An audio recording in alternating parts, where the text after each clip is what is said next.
ውድ ቤተሰቦች የትላንትና ሳቅ እንዴት አሳደራችሁ ማለት ነው። እንግዲህ ሩታ ትላንትና ሁላችንም ዘና ፈታ አድርጋናለች። ያልተጠበቀ ቪዲዮ ነበረ የትላንትና ቪዲዮ። ነገር ግን ማለት ነው አንድ ነገር ልንገራችሁና ማለት ነው በዚሁ አጋጣሚ የአብርሽ ፍየሎች ማለት ነው አንድ ነገር አንድ ሰው የሚጠቅመውና የሚጎዳውን ለይቶ ማወቅ ግድ ይለዋል ማለት ነው። የፈለገ ጎበዝም ቢሆን ጠንካራም ቢሆን ግን ይህንን ነገር ይጎዳኛል ወይም ደግሞ ይጠቅመኛል ብሎ ማሰብ የግድ ነው ማለት ነው። እንደፈለጉ መሆን እኔ እንጃ ለሰው ልጅ ይበጀዋል ብዬ አላምንም። አሰላሙ አለይኩም ወራህመቱላሂ ወበረካቱ። ውድ ቤተሰቦቼ ሰላም ሰላም ብያለሁ። በያላችሁ በሰላማችሁ በዝዝት ተረፍረፍ ይበልልኝ። ይህንን ቪዲዮ ከወደዳችሁ ላይክ፣ ሼር፣ ሰብስክራይብ እያረጋችሁ ቤተሰብ ሆኖ ለምታበረታቱኝ ከልብ አመሰግናለሁ። እና ውድ ቤተሰቦቼ ምን አለ መሰላችሁ ብዙ ጊዜ አብዛኛው ጊዜ የሩታ በጎች ምናምን እያላችሁ ነው የምትሳደቡት ማለት ነው። እና እኛ በግን ብንሆን ችግር የለውም። ነገር ግን የእናንተ ወንድምስ በምን አይነት ሁኔታ ነው የምትገምቱት ማለት ነው። አንድ ሰው እኔ እንጂ አላውቅም በግ እንኳን ይጠቅማል። እውነቴ ነው የምላችሁ የአብርሽ አስተሳሰብና የአብርሽ አይምሮ እኔ እስከ መቼ ድረስ ለሰው ተገዝቶ ሰውን እያሳደገ ሚስቱን ዘቅ ክፍ እያለ እስከ መቼ ድረስ ይኖራል ማለት ነው። እናንተ የምትፈልጉት እኮ የአብርሽን ህይወት ጀስት እንደ ውሽሚትና እንደ አቤላ ማለት ነው። እውነት አብርሽ ጀግና ጎበዝ፣ ሂድበት፣ ቀጥልበት ከሄርሚላ ጋና እያላችሁ ብር እየላካችሁ እና የምትደግፉት አያችሁ፣ ልክ እንደ ትላንትና እንደነሱ ናችሁ ማለት ነው። ምክንያቱም ከሩታ ጋር መሆን አትፈልጉም እናንተ ማለት ነው። እኛ የሩታ እህቶች ግን አብርሽንም የሚበጀው አብርሽንም የሚጠቅመው አብርሽም ህዝብም የሚወደው ከሚስቱና ከልጁ ነው አይደል? አብዛኛው ሰው አብርሽና ሩታ በጣም ነው የሚወዳቸው፣ በጣም ነው የሚያደንቃቸው።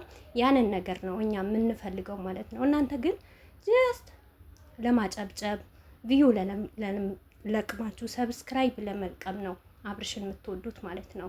አብርሽን ከልባችሁ ብትወዱት ብታደንቁት ግን የሚበጀውና የሚጠቅመው ነገር አብርሽ ይሄን እኮ ይጎዳሃል ብላችሁ ትመክሩት ነበረ። ምክንያቱም ትናንትና በቀላሉ ነገር ልንገራችሁ ነው ማለት ነው።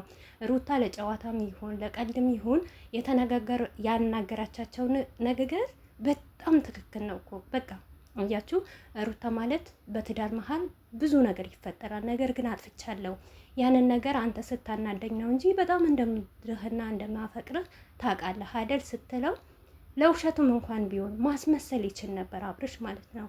በቃ ሚስቴ አውር እንደዚህ ነገር ካልሽ ይፈጠራል፣ እኔም ይቅርታ ብዬሻለሁ፣ ልጃችን አብረን እናሳድግ ብሎ እንኳን ሩታን መገመት ይችል ነበር።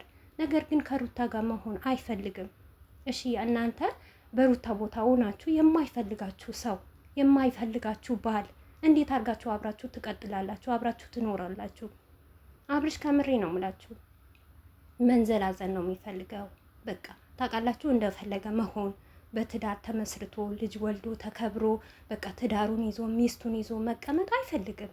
እና ሁላቸውም የአብርሽ ቤተሰቦች ማለት ነው ከላይ ላይ ነው የሚያስመስሉት ማለት ነው።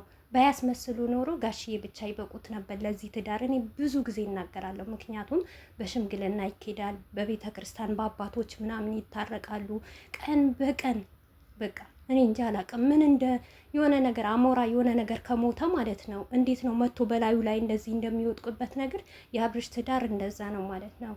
የመዳም ቅመም ትፈተፍትበታለች፣ ዩቱበር ቡታጀራዎች እንዳለ ይፈተፍቱበታል። ከእንደዚህ አይነት ትዳር አላህ ይጠብቀን፣ እውነት አላህ ይሰውረን። እና በዚሁ አጋጣሚ ምን ልላችሁ ፈልጌ ነው የአብርሽ ደጋፊዎች ማለት ነው ለሰው ልጅ ክፉ አትመኙ። ለነገ ለራሳችሁ ለቤታችሁ ነው። አብርሽ ላይ አሁን በጣም ክፉ እንደሆናችሁ ነው የማውቀው። ምክንያቱም ለምን እንደሆነ ታውቃላችሁ? ክፉ ባትሆኑ ደግ ብትሆኑ መልካም ብትሆኑ አብርሽን የሚመጀው ነገር ይህንን ነገር እኮ ትክክል አይደለም ብላችሁ ትመክሩት ነበረ። ነገር ግን እናንተ እኔ እንጃ አላውቅም። ሄርሚላ ምንድናት? እናንተ ጠንቅቃችሁ ታውቁታላችሁ እኮ ሄርሚላ በአብርሽ ህይወት ስትመጣ ምን ይዛ መጣች? ምንም አይነት እኮ ይዛ የመጣች ነገር የለም። ምክንያቱም ፈቶ ሞር ማለት ነው ለየት ያለ ነገር ፈቶ እንኳን የለም። ሁሌ መሳሳም ሁሌ መታቃቀፍ ነው እንጂ እኔ በህይወቴ ለየት ያለ ነገር አይቼ አላውቅም። አብርሽ እንደውም ከሄርሚላ ጋር ከመጣ በኋላ ወረደ፣ በቃ ዝቅጥ አለ፣ የሌለ ነገር ሆነ። በአብርሽ የማይታይ ነገር እያሳየን ነው እንጂ ሌላ ነገር እኔ ተምሬበት አላውቅም ማለት ነው። እና አንድ ነገር ደግሞ እንዳሳብ ልንገራችሁ ማለት ነው።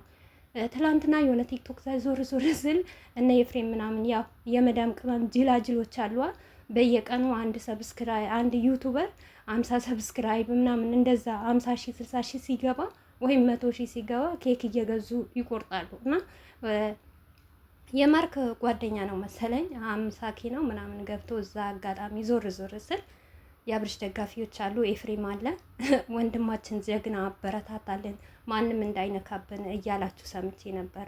እና እኔ ደግሞ እንደ ሀሳብ ልንገራችሁና ማለት ነው ለምን አሽከር አትቀጥሩለትም? ያው ብር ለማውጣት ማንም አይገድባችሁማ።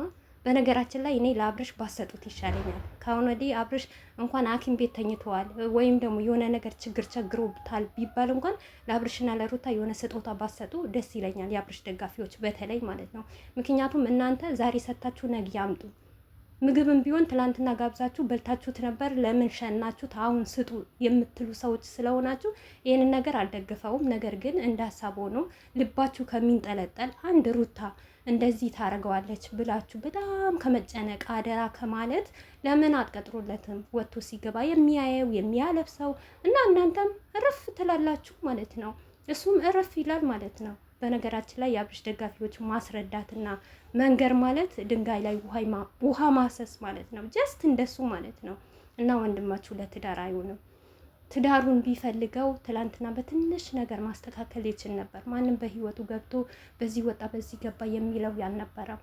ሩታ ብዙ ጊዜ ማለት ነው ትዕግስተኛ ስትሆን አንገቷ ስደፋ በቃ ይሁን ትዳሬ ነው ልሰበር ችግር የለውም። ይሄ የሴቶች ችግራችን ነው። ሁላችንም ቢሆን ማለት ነው ማንኛውም ሴት ትዳሯን ፈታ መንዘላዘል ወይም ደግሞ ባሏ ከሌላ ሰው ጋር መሆን አትፈልግም። ይሄ የሴቱ ጸባያችን ነው፣ የኛ ጸባያችን ነው። ስንወድም እንደዛ ነው፣ ስናፈቅርም እንደዛ ነው፣ ለቤታችንም ትዕግስት ሲኖረን እንደዛ ነው ማለት ነው።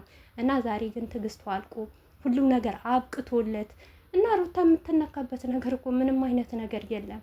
እናንተ እውነት የአብርሽ ደጋፊዎች የምትወዱት የምታደንቁት ከሆነ ምከሩት። ለምን እሱን በሁለት ልብ አይንጠለጠል። ምክንያቱም እዚህ ጋር ያስገደደው የለም እኮ ሩታም አልፈልግህም ፈርምልኝ እያለችው ነው። ያቺው ሽሜትም ደግሞ ና ወደ እኔ ጋር እኔ እፈልግሃለሁ እያለችው ነው። እና በምርጫ መሄድ ይችላል ማለት ነው። ሩታ ማለት አያችሁ በጣም ሚስማርት ጀግና፣ አስተዋይ፣ አነጋገሯ ራሱ በትላንትና ቪዲዮ ምን ተማራችሁ? በአንድ ደቂቃ በትንሽ ደቂቃ ማለት ነው እንዴት አድርጋ እንዳባበለችው ማለት ነው። ብዙ ጊዜ ፍቅር አሰጠውም ክብር አሰጠውም የምትሉት እውነት ነገር እናውራ ከተባለ አብርሽና ሩታ ሰላም በሆኑ ጊዜ ፍቅር በሆኑ ጊዜ ደስታ በሆኑ ጊዜ ማለት ነው። እውነቴ ነው የምላችሁ። ሩታም ለአብርሽ ፍቅር ትሰጠዋለች፣ ታከብረዋለች። አብርሽም ደግሞ ለሩታ ያከብራታል፣ ያፈቅራታል። ይዋደዱ ነበር። በጣም ደስ የሚሉ በእነሱ ነበረ የምንቀናው እኛ እንደ አብርሽና እንደ ሩታ። መቼ ነው ፍቅረኛ የምንይዘው?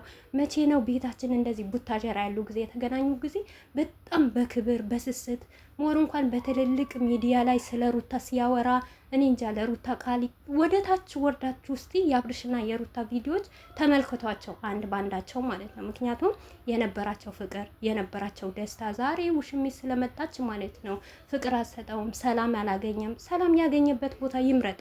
አንድ ሰው ሰላም ካገኘ ከሩታ ጋር ሰላም ካጣ ከሄርሚላ ጋር ሰላም የሚያገኝ ከሆነ ደስታ የሚያገኝ ከሆነ ይድ።